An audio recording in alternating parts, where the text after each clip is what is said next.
Welcome to Science TV.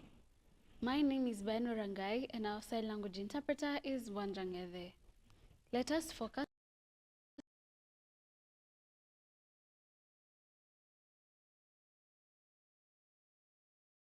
on the news. And ODM leader Raila Odinga on Monday held a joint meeting with members of parliament drawn from ODM and UDA to deliberate on the strategic plan for implementing the plans put in place by the two sides. During the session, President Ruto underscored the need to confront corruption in the National Assembly, terming it a major stumbling block in government's wider fight against graft. He urged legislators to align with the reform agenda from the transparent governance.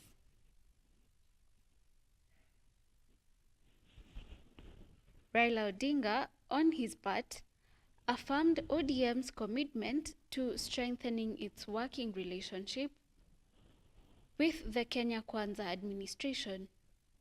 He noted that the collaboration is geared toward ensuring that every region in the country benefits from equitable development projects.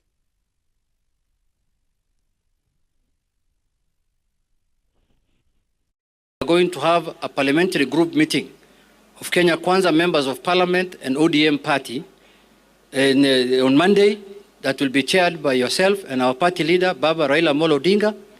And we're going to discuss agendas that are going to take the country forward.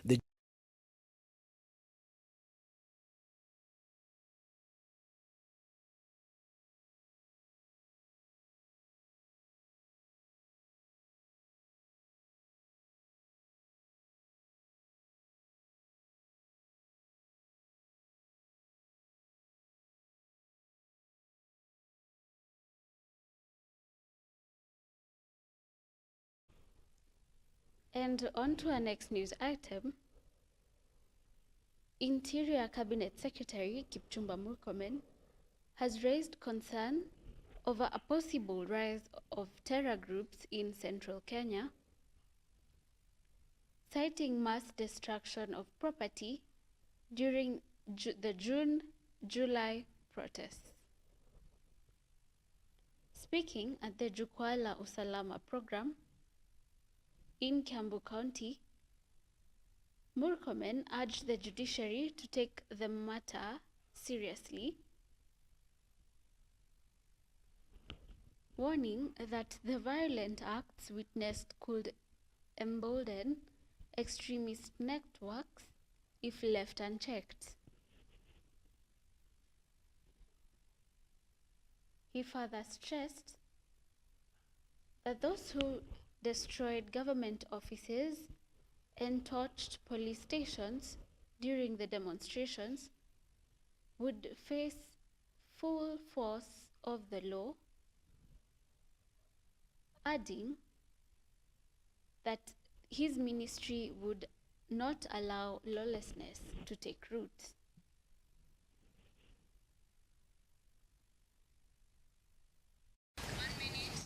And they have serious cover. Every time they are arrested, either politicians threaten public officers or they organize demonstrations in the name of protecting them. We want to ask the judiciary, the office of the DPP, to continue to be firm. We cannot succeed in the security sector alone. This sector of law, justice and order, or justice, law and order, can only thrive if we work together as a team. And we invite our judges, magistrates to take very serious stand, because a resurgence of gangs in the county, different formations of different gangs, is not going just to affect the people of this county. It's going to compromise our national security. In terms of thriving of this illegal business in wines and spirits, one of the thriving factors is conflict of interest. Most of the people who are expected to license and enforce are actually the business people.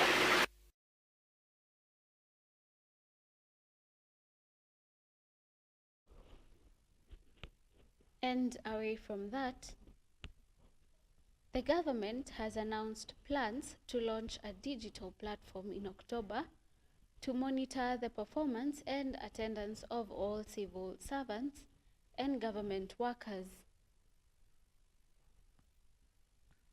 Public Service Cabinet Secretary Geoffrey Ruto said the system will track the time employees report to and leave work in a bid to enhance accountability, integrity, and efficiency in public offices.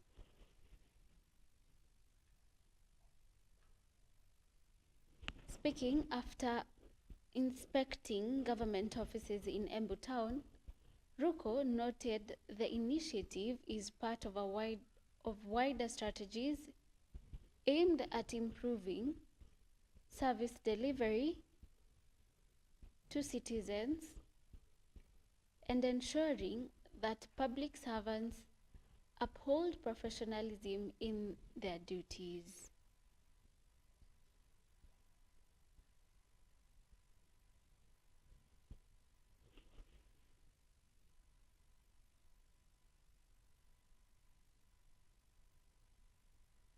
Ensuring those who are coming late are disciplined.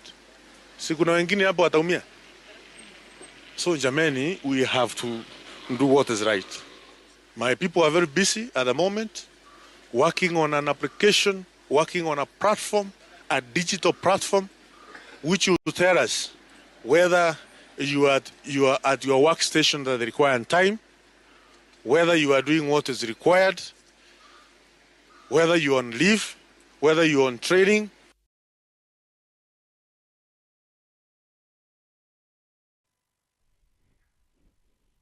And moving forward, the Management Board of Nairobi Hospital has announced the removal of a 5% increment on patient bills through insurance,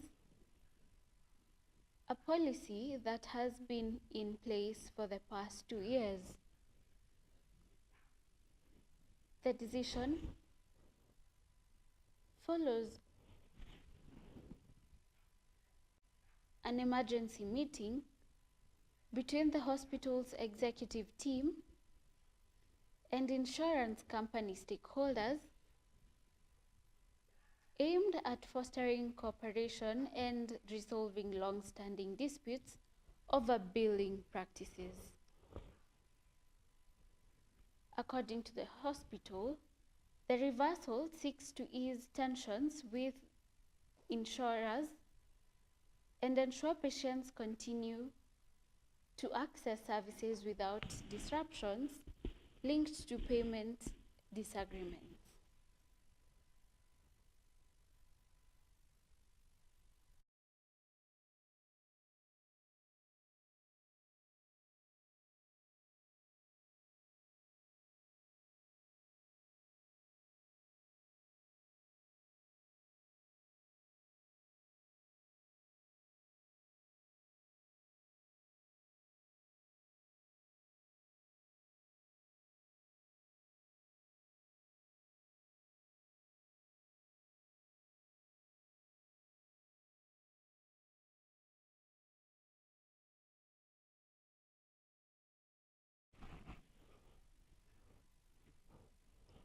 And on to our next news item.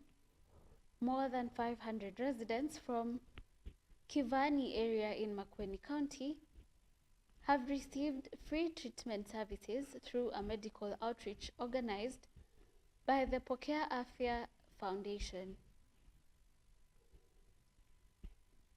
The program mainly targeted the elderly and young children, offering a wide range of health checks and treatments.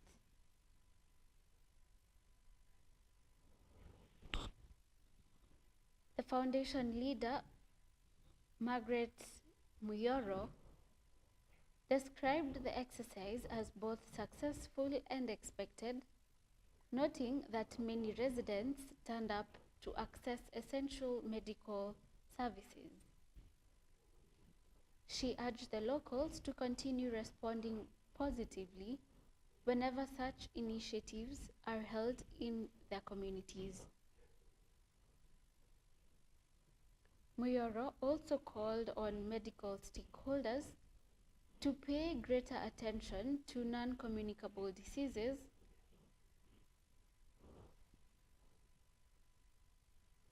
warning that such illnesses are responsible for more than 30% of deaths in Kenya. She emphasized that early detection and treatment were key to saving lives and improving community health.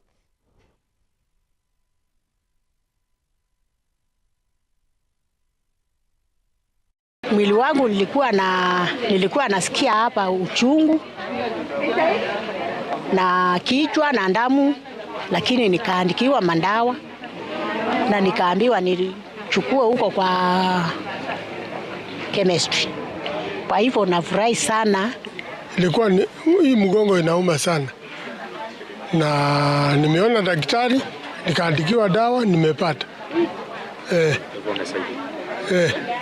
Nimesaidika sana.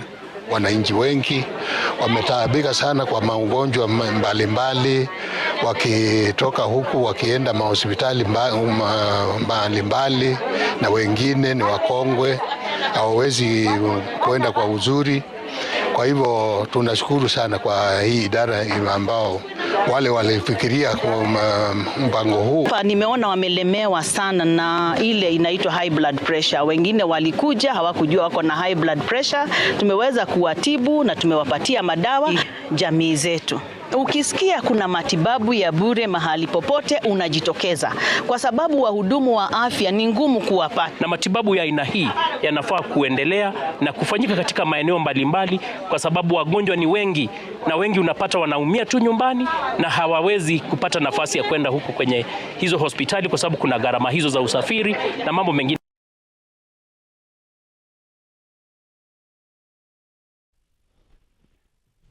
That is all for the news updates. We will be taking a commercial break. We will be back with the sports news.